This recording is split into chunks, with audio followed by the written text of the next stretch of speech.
বসিয়ে দিলাম।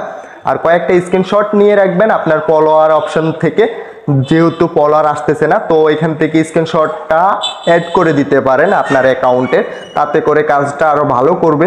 তো এখানে অপশনটায় ক্লিক করে এখানে ফটো একটা অপশন আছে, ফটো অপশনে ক্লিক করে এখান থেকে আপনি দুই একটা স্ক্রিনশট অ্যাড করে দিবেন, তাতে করে এটা তাড়াতাড়ি গ্রহণ করবে টিকটক কমিউনিটি।